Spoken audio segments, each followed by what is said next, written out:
Hi friends, అందరికీ నమస్కారం. నేను మీ Mohini. Welcome to my channel Mohini's home. చూడండి, ఇదైతే గోధుమ నూకతో చేశానండి.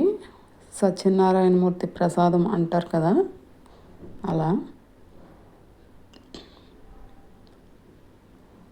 కొద్దిగా పెద్ద నూక వస్తుంది కదండి, పెద్ద గోధుమ నూక, దాంతో చేశాను. మరీ పెద్దది కాదు, మీడియంలో ఉంటుంది, మీడియం సైజులో ఉంటుంది. ఆ నూకతో అయితే చాలా బాగా వస్తుందండి. శనివారం పూట ఇలా చేసి పెడుతుంటానండి దేవుడికి నైవేద్యంగా. తర్వాత గిన్నెలు అయితే మిషన్లో వేసాను. ఎలా వచ్చాయో చూడండి.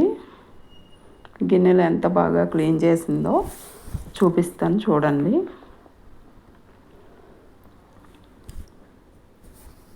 డిష్ వాషర్లో గిన్నెలు ఇలా తీస్తున్నాను. చాలా వేడిగా ఉన్నాయండి గిన్నెలు అయితే. ఆపిన వెంటనే తీయకూడదు, చాలా వేడిగా ఉంటుంది. కాసేపు అయ్యాకే ఇలా ఓపెన్ చేస్తాను, అయినా సరే వేడిగానే ఉంది.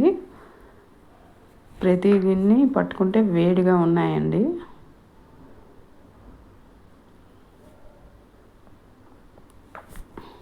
చూడండి ఎంత బాగా క్లీన్ చేసిందో.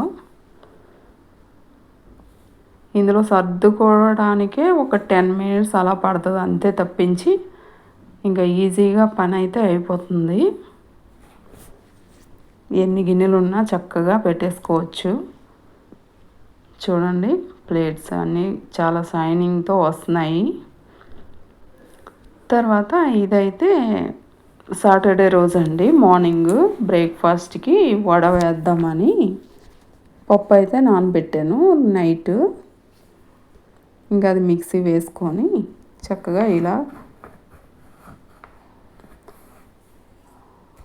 వడ వేద్దామని ఇలాగా ఆనియన్స్, పచ్చిమిరపకాయలు వేసుకొని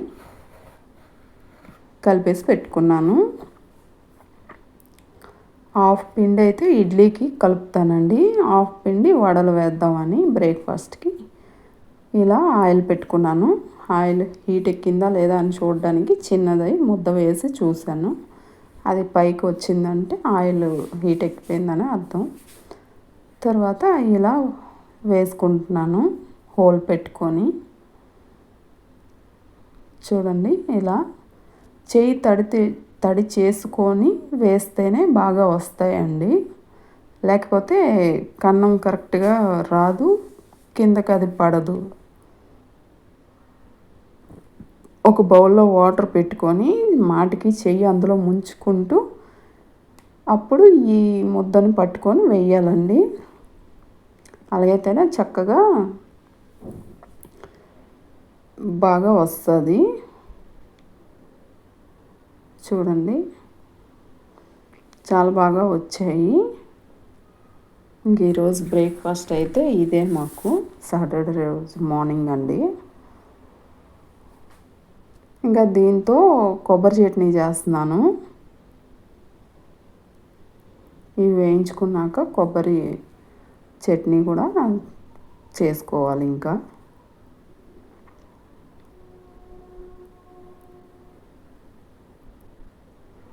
హాఫ్ పిండి అయితే ఇడ్లీకి కలిపేసి పెట్టేశానండి. తర్వాత ఇందులో ఉల్లిపాయలు అన్నీ కట్ చేసి వేసుకొని ఇలా గారెలు అయితే చేస్తున్నాను హోల్ పెట్టుకొని. చిన్న చిన్నవి చేస్తున్నానండి, మరీ అంత పెద్ద సైజ్ చేయటం లేదు. చూడండి, ఇలా చక్కగా వేసుకుంటున్నాను.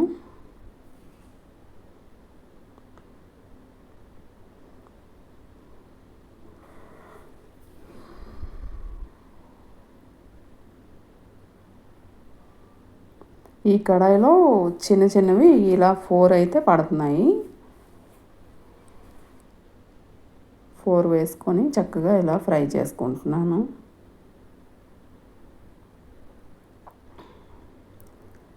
టేస్ట్ కూడా చాలా బాగా వచ్చాయండి. కొబ్బరి చట్నీతో చాలా టేస్టీగా అనిపించింది.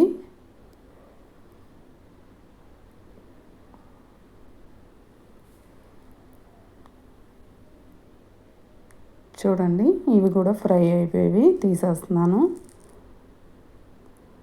ఇంకా చట్నీ కోసం కొబ్బరి ముక్కలు కట్ చేసుకొని తర్వాత పచ్చిమిర్చి వేసుకొని అల్లం వెల్లుల్లి ధనియాలు చింతపండు కొంచెం వేసుకొని చక్కగా మిక్సీ పట్టేశానండి. పోపు అయితే పెట్టలేదు, ఇలాగే తినేసాము బ్రేక్ఫాస్ట్కి. చాలా టేస్టీగా ఉందండి. మీరు కూడా ట్రై చేసి చూడండి, ఎలా వచ్చిందో కమెంట్స్లో చెప్పండి. వీడియో నచ్చితే లైక్ చేయండి, షేర్ చేయండి, సబ్స్క్రైబ్ చేసుకోండి నా ఛానల్ను. బాయ్ అండి.